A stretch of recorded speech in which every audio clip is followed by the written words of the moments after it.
Hello, I'm Jeff M. Brown, legal writer with the State Bar of Wisconsin. I'm here today with Jennifer Mohamed, a practicing attorney, yoga instructor, and lawyer wellness retreat leader. Jennifer is scheduled to join us May 31st at the State Bar of Wisconsin to speak at Mental Health Literacy for Lawyers.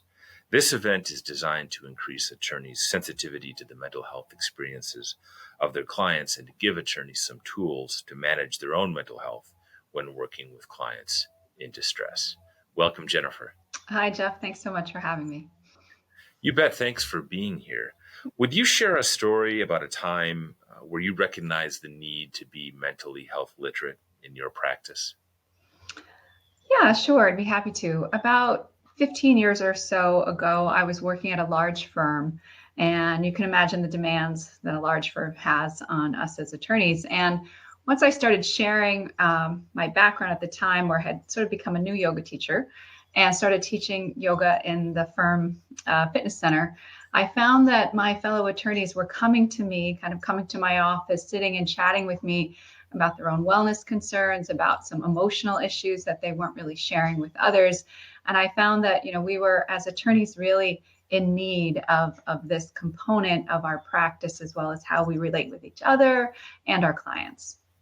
When you were in law school, did you get any sort of formal training about, how mental health concerns would present themselves in your clients?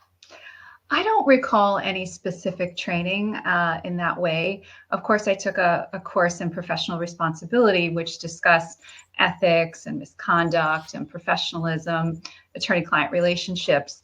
But for me, I actually sought out yoga classes on a weekly basis. I used to go every Sunday morning, and I realized how much that helped me reset myself, my own sort of emotional balance to get ready for the demands of the week.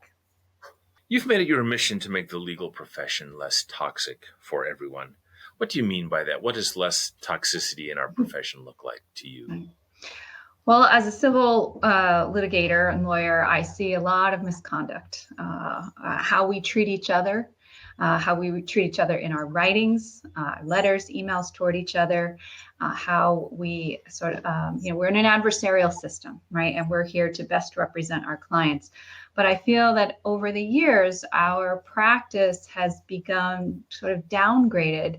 And we all just seem to take this hired gun kind of a role where we forget that we also took an oath to be officers of the court, to uphold the law, just in higher principles, justice, equality, equity, access to the law, to jurisprudence. And I think we need to get back to that and sort of balance that in the best way we can while we're best representing our clients, but also not degrading the profession that we're in, because then client confidence decreases, the public confidence decreases, and we're not being the best lawyers that we can be.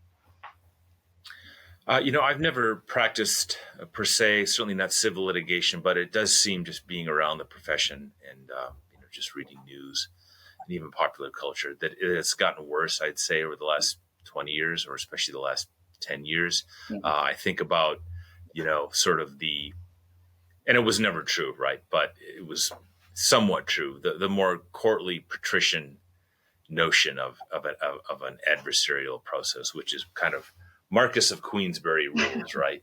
No gloves, stripped to the waist, but there are rules and you fight fair. And now it seems, for good or for ill, and some of this isn't true either because of perception, but it seems more like professional wrestling, right? Does that track your experience? It does. I don't disagree at all.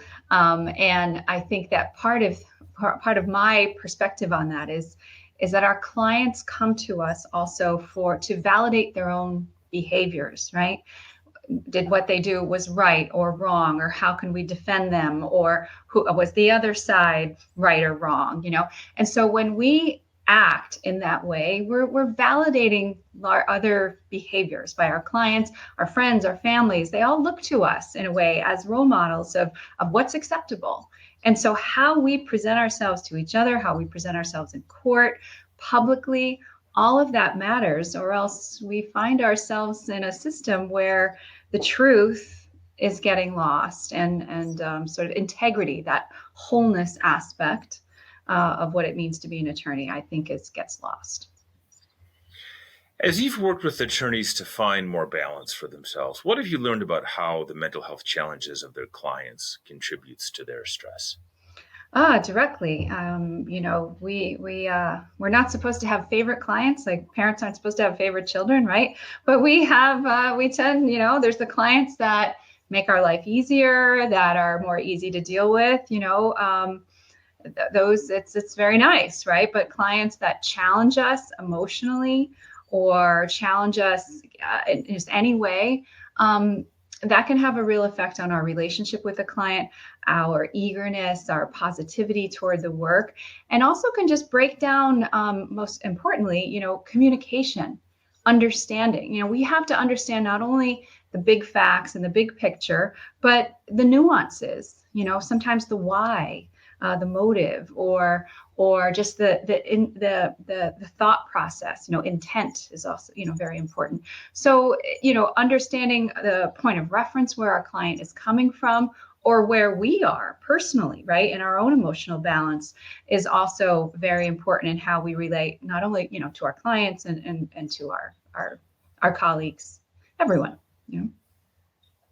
Is there an ethics component to becoming literate about clients' mental health issues? Is it, or should it be, part of professional competence standards, in your opinion? Well, I actually would say that it already is, but we're not really provided with the tools to be that mentally literate or emotionally literate attorney. We have our pillars of professional responsibility that talk about competence and professionalism. What is misconduct? And sometimes that's just engaging in any dishonest or deceitful, activity very broadly.